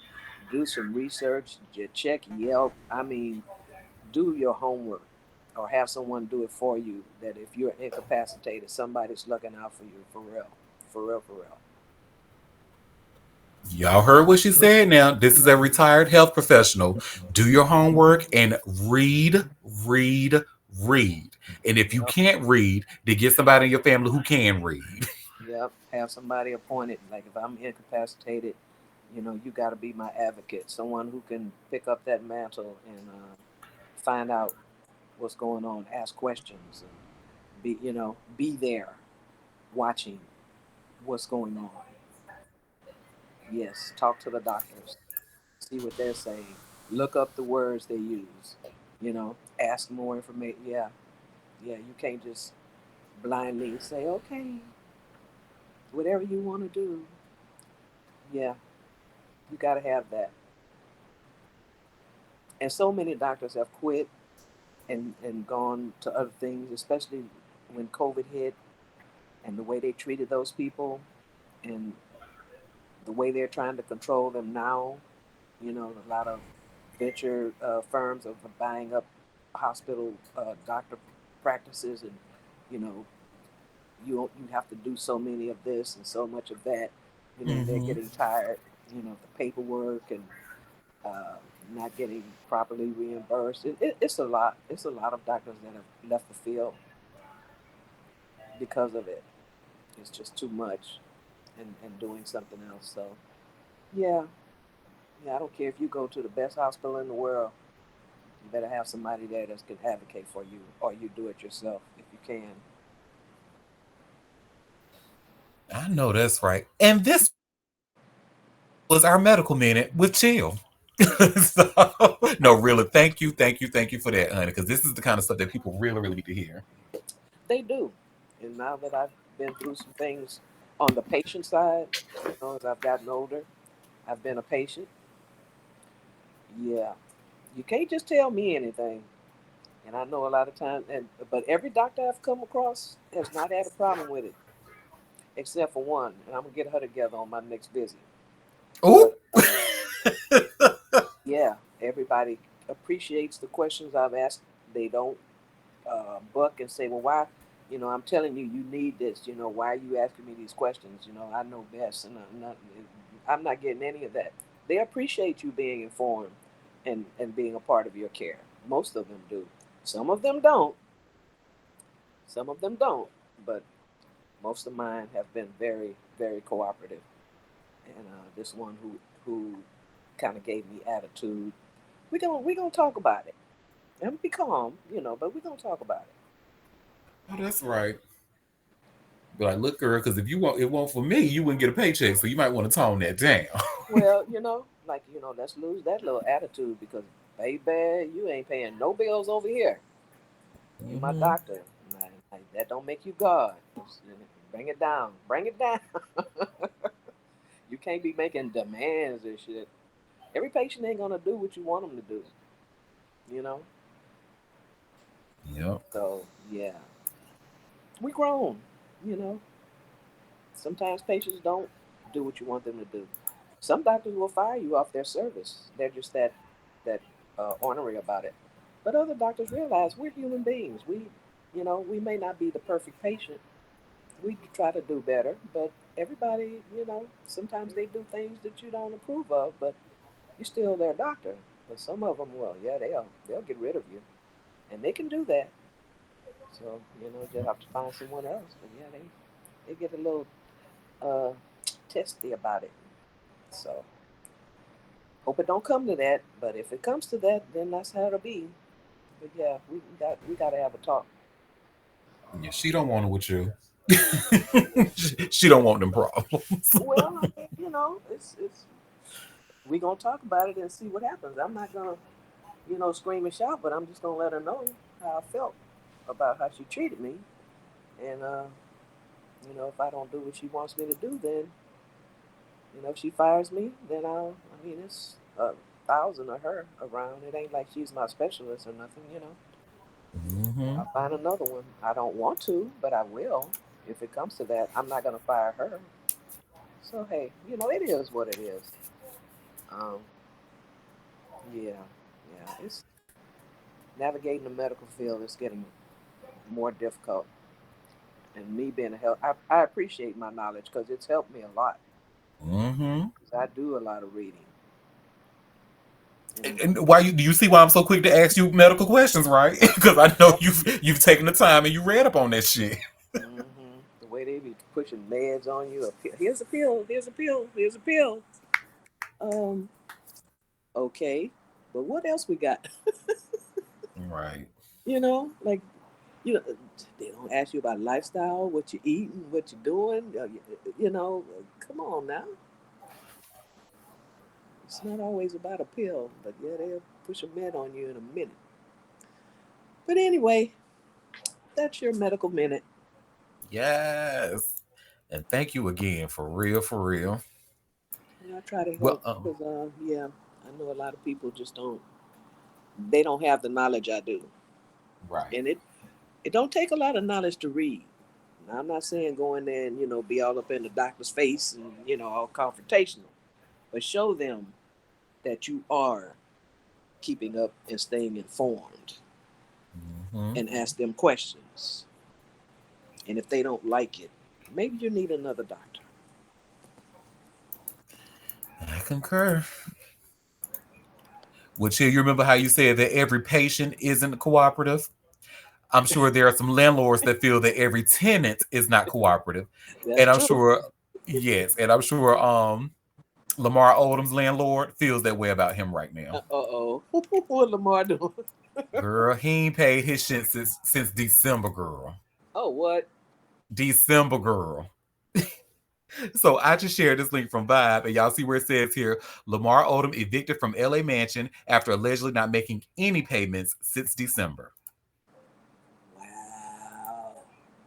Child. And what is this? June? June girl. Oh, So Lamar Odom now has another hurdle to overcome. The 45-year-old former Hooper recently got evicted from his Los Angeles mansion after failing to make any payments. The New York Post reported that the two-time NBA champion moved into his now former residence in December of 2024 and agreed to pay $15,000 on the first of every month in rent. By March, he had racked up a $45,000 debt, leaving Executive Recovery Group Inc., the company that subleased him the home, with no choice but to sue him for alleged past due rent, for a forfeiture of the agreement, attorney fees, and damages. They claimed that they gave Odom multiple warnings, included a 3-day notice posted on the residence on March 11th that stated he either pay what he owed or leave. If you fail to perform or otherwise comply, landlord declares the forfeiture of the lease or rental agreement under which you occupy said premises. They wrote in the court documents, also saying that they mailed him a notice. By March 17th, they formally terminated the lease agreement with the former Los Angeles Lakers star. The court ruled in favor of Executive Recovery Group Inc. on April 28th after not getting a response from Lamar Odom. They awarded the company possession of the Los Angeles mansion and ordered Odom to vacate the residence. It is currently unclear where he resides, and his team has not yet to comment on the matter. Lamar Odom's life has been riddled with controversy over the last decade or so. He went from a top six man in the NBA to suffering from drug abuse and retiring in 2013. His marriage to Khloe Kardashian fell apart, and he had several health issues, specifically 12 strokes and 6 heart attacks. So, he said he is not paying, honey. I mean, I don't think it's because he can't pay. Is it because maybe it was? No, I ain't gonna say that's an oversight, my nigga. That's 6 months. Like he ain't paid nothing. I mean, nothing since he moved his shit up in there. he's probably trying to save that money to move somewhere else. I'm sure that rent was a few $1,000s a month. So, like I say, I don't think that he can't pay. He decided not to because it takes a long time to evict you once you have a lease agreement. You get all these rights. So look how long he stayed there without paying. Mm-hmm. So yeah, Chloe, Look, girl, Lamar need a Will place typed to in the stay. chat with his best North Carolina accent. He don't want to pay. He ain't trying to pay. He's in his mansion in his bar. The word has pearl. Could y'all imagine? Well, I mean, they probably wouldn't be able to see it from the street, but I was gonna say, could you imagine like driving through your affluent neighborhood with a whole bunch of mansions and you see one house got an eviction notice on that motherfucker? They'll be like, "What the hell? Oh, he don't belong here, do he?" And plus, he's in California, and California is relatively renter friendly, unlike places like Arizona where it's the landlord friendly. So it's not surprising that it's taken so long for this process to go on because, of course, they give him so many chances and this and that. But if this were anywhere else or any other state like Arizona where the landlords have like the upper hand essentially, he would have been out on the curb by February the 1st. Wow. Wow. And he Well. probably he was doing that in California. He knew he'd get a few months. I bet he got another place though. Mm-hmm. Hopefully.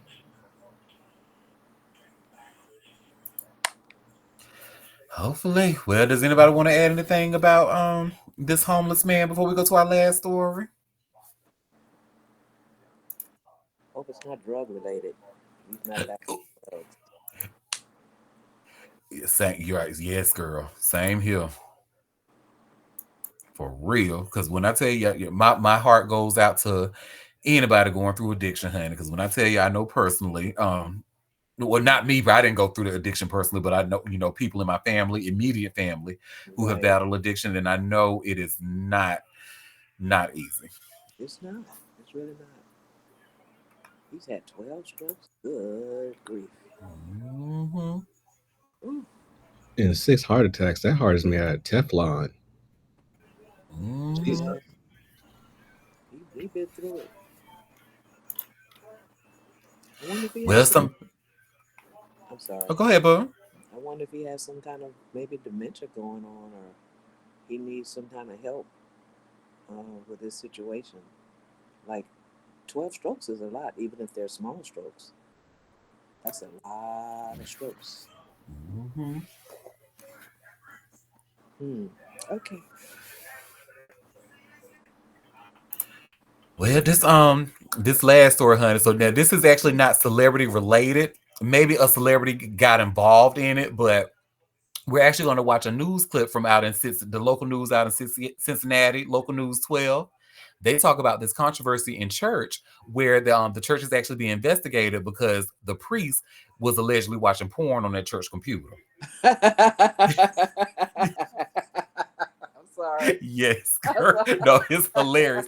And then I don't know if y'all familiar. There's a footballer by the name of I think his name was John McQuaid, or excuse me, no, Jack McQuaid. Jack McQuaid was his name. He played. I don't know what team he played on, but he was actually escorted out of the church for making a scene because he demanded answers because the church was pretty much trying to cover that shit up. And he stood up and he asked for some answers, but then he was escorted out by police. We're gonna watch a quick video clip about it. It's about 3 minutes long. Excuse me, girl, it's a mess chill for real. Look, Will says pretends to be shocked. Well, look, it can't be no worse than the other story I saw on Twitter where the priest is some woman he married a year after his wife died of suicide, and her husband died of suicide. Like, what? That sounds like an ID channel story there. Yeah, there's suspicion around their That spouses. is crazy. Mm-hmm. Wow, porn. Okay. Mm-hmm. So I'm sharing my screen and we're gonna watch a YouTube clip about it. Give me 1 second. Allegations against a local priest spark an investigation by the Archdiocese.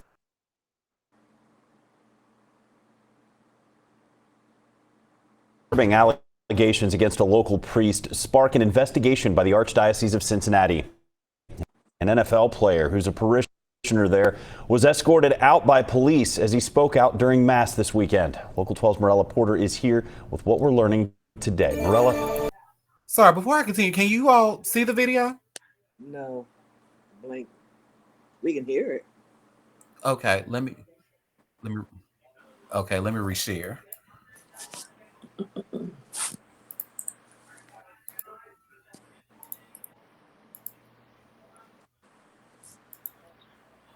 Okay. Well, Adam, we want to warn you, what you're about to hear may be disturbing. A parishioner at Our Lady of the Visitation in Green Township tells Local 12 in late March, a whistleblower sent him and his wife disturbing images the whistleblower found. They were allegedly found on a laptop located in the parish office operated by a priest. The Archdiocese told us about 2 hours ago the father did not use a parish-owned computer to view pornography. We are not naming the priest because he has not been charged with a crime. The disturbing images that allegedly came from the office of a priest at Our Lady of the Visitation in Green Township showed thumbnails to porn sites and links to virtual reality role-playing sites involving sexual assault, rape, and occult themes. Local 12 viewed and confirmed the found images are pornographic. The parishioner who reported the material submitted a formal report to the church on April 12th. The Archdiocese of Cincinnati addressed the accusations for the first time during Mass Saturday. During this time, several concerns have been brought to the attention of the Archdiocese. These have been investigated, and no wrongdoing, either criminally or ecclesiastically, has been substantiated. This live stream of the parish's mass shows Reverend Jason Williams reading this letter on behalf of Archbishop Robert Casey. The letter also addresses what he called unsubstantiated rumors. Like gossip, spreading of rumors is sinful, and we should all work to overcome this tendency of our fallen human nature. The Archbishop's letter said there are no investigations being conducted within the church related to priest conduct, and Green Township Police have also investigated the allegations and found no evidence of a crime. NFL player Jake McQuaid, a parishioner at the church, stood up to ask this question. Did the priest use our parish computer to look at pornography in the White Building? True or false? True or false? Officers removed McQuaid from the church. Green Township Police tell us one officer was hired to be at Mass this weekend to handle disruptions anticipated by the church. In the letter, the Archbishop says the priest is in good standing and will be going on a previously planned sabbatical starting next month. Now, we have asked the Archdiocese specifically if a laptop containing pornographic material was found in the priest's office.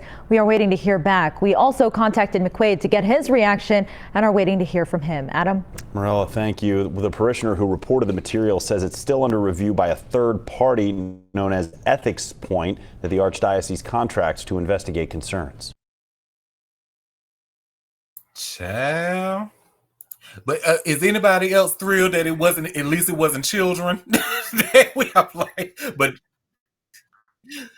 still, using the church computer for that is. Go ahead. Nope, still not a drag queen. I swear to God, priests are some of the most diabolical human beings on this earth. Not all, but the majority. And I'm speaking from, thankful it's not my experience, but from those that are in close proximity to me. And they sharing their experience with these priests. They do some of the most sadistic, nastiest things, but they operate under the name of God. People have to be really careful what it is they believe in. And of course, they're going to have police at the church because they know they fucked up and people are going to speak out about it. Wake that up. It's like in this day and age, especially in Western society, you can be a police officer or a priest and get away with some of the most disgusting things known to man. It's crazy. Did they say occult? Occult? Yeah. But a cult, girl. Well, Christianity is a cult, but that's another topic for another day. But it's in line with what it is they believe in. I'll just say that much. But it's like a priest doing something that is not of the cloth. Oh my God, that's so shocking. Wow. So surprised.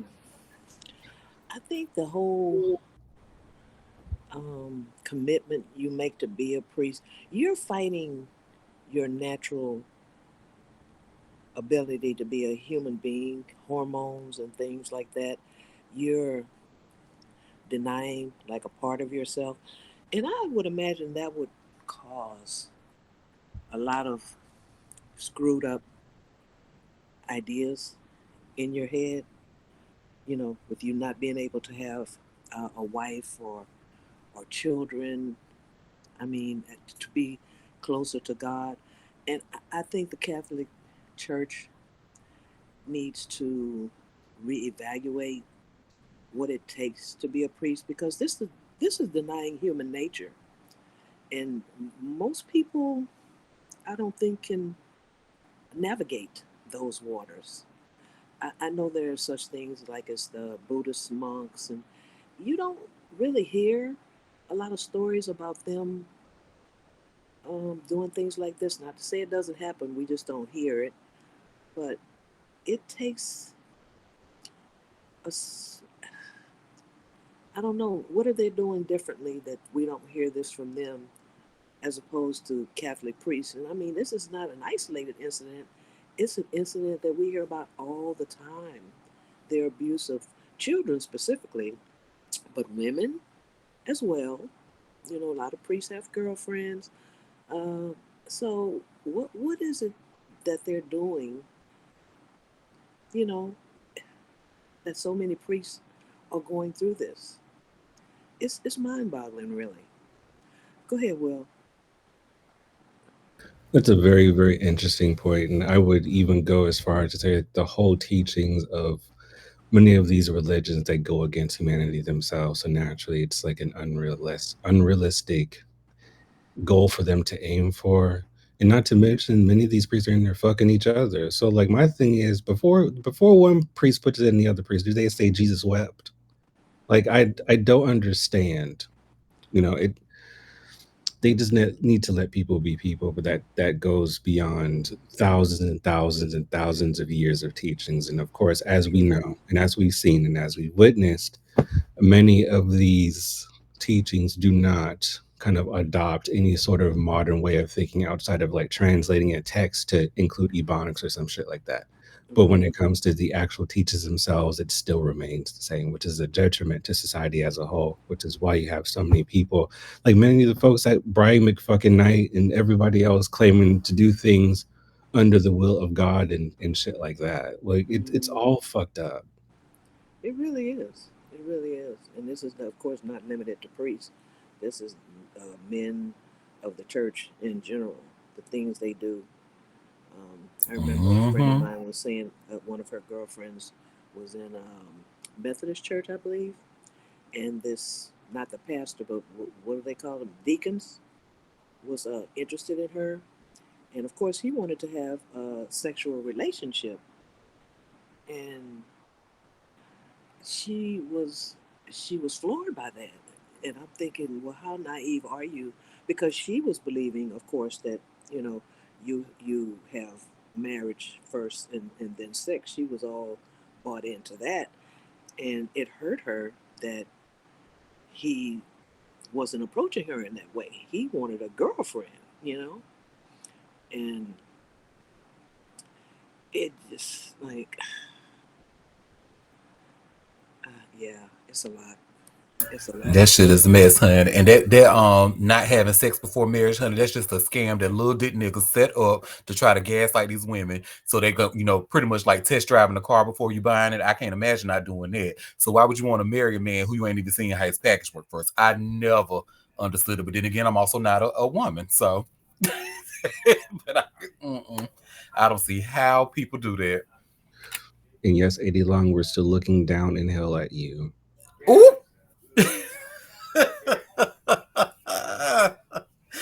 Fuck Eddie Long. And honestly, fuck that, that church for sitting there abusing, and the people that sitting there supporting them like that. You see, and I'm sorry, that football player's name was Jake McQuaid. So y'all know I don't do sports, so I didn't know I called him Jack, but he's Jake McQuaid. And you see how they quickly used the police to get him out of there just because he stood up and asked questions. And then, like Will said, they're gonna have police presence at the other service. It's like, what are y'all doing? What the fuck? Knowing they fucked up. Knowing they fucked up. It's no places, no religious places are really safe like that. Well, in regards to like um, those rooted in like Christianity and the Christian faith, like none of those are safe, and they never have been safe for anybody. Like if you have to beat people and kill people as a way to get folks to submit to what it is that you believe in, to adopt what it is you believe in, something's wrong there. You know. Yes, indeed. Well, y'all, that was all the tea that I had for us today. So before we head out, did any of you have any tea you want to share? Any tea I might have missed? I have a quick one. Go ahead, yes. I just want to say first, Big Mama, your arm. So this was posted today on the Facebook. So Big Mama actually turned 90 years old yesterday. So happy birthday to her. And there's a photo posted recently of Brandon Hammond, who played Ahmad. He took a picture with her recently, and they look amazing. And it's been said that Brandon is actually looking to create a reunion documentary of the cast of Soul Food. So I hope it comes to fruition and we're able to see that. Bitch, as somebody who has seen Soul Food a minimum of probably 1,000 times, I want that so bad. If y'all need help getting that shit to food, I ain't got no money I can send you. But damn it, damn it, I can make some calls. The streets need that. And you know what? I need to publicly apologize to my cousin Whitney. When we used to watch this, because again, I tell you, it was like a thing for us. We used to stay at my grandma's house over the weekend. We would pop in the Soul Food VHS and just watch that movie like we've never seen it before. And Whitney kept saying Amar was fine. The guy who played Amar, she kept saying, "Ooh, he is fine." I'm like, girl, I don't see it. But you know what? I can admit when I'm wrong because this motherfucker is gorgeous. Look at him. And she looks amazing. She looks at 90 years old, baby. It don't crack. It truly don't. Yeah, they both look great, and I'm glad to see that they're happy and smiling and thriving. And I'm with you. I'm with you, Auntie. I would love to see the documentary if it ever comes to light. I need it, y'all. If y'all need me to make a call, I don't know who I know some people who I could call, but yeah, look, let's make this shit happen. Ahmad, look, you already brought your family together one time, boo. Let's do it again. Well, thank you for that, Will. And if you have any more tea you want to share? No, my teacup is light today. Well, we appreciate light tea, heavy tea, all of it. And I appreciate you all taking time out of your busy day to come and sip tea with me. So thank you all for that. We will be back tomorrow at 12:30 Eastern Standard Time if you can make the live show. In the meantime, you all have a fabulous rest of your day. Bye, everyone.